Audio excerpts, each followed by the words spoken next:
Indeed tutorial for beginners. Hello everyone and welcome back. So if you're looking to get started with Indeed, then I'm going to show you exactly how. So head on over into indeed.com and then click on get started. Once you click on get started, you're going to proceed with adding your information and signing up via your email, and you're going to verify your phone number. Now, once you do that, on your top right, you're going to have your account and your profile.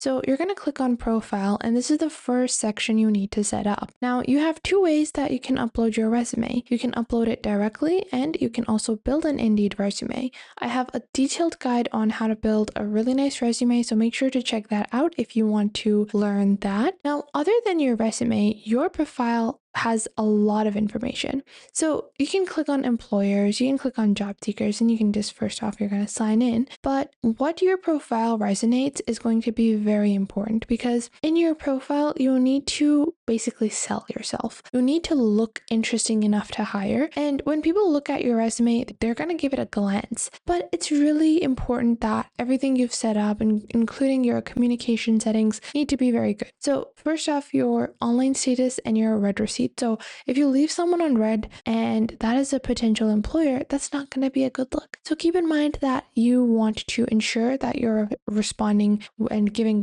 proper correspondence with any potential hirers or recruiters. Then you have additional emails, and you want updates on your active job applications. I always like to turn this on. You can also turn on career guidance and recommended jobs, and this just helps you a lot. Although most people think, oh, this is annoying, but when you're actually looking for a job on Indeed, these are super helpful because it automatically finds the best jobs for you. Now, in my profile, if I don't add a resume, it's going to be pretty bleak. So you can just build an Indeed resume to be quick, but I always recommend go into detail on your resume. And that's pretty much it. Then you can go into your home and you can search for a certain job title. Let's say I want to search for organizational psychology, and I'm just going to search for United States. And then I'm just going to find some jobs. You guys can see there are a bunch of different jobs. Depending on your region, it's going to give you different jobs. Now, if you're looking for a remote area or a remote job, then I recommend you turn on any kind of VPN service. Now, the reason why I recommend doing that is because usually based on your IP address,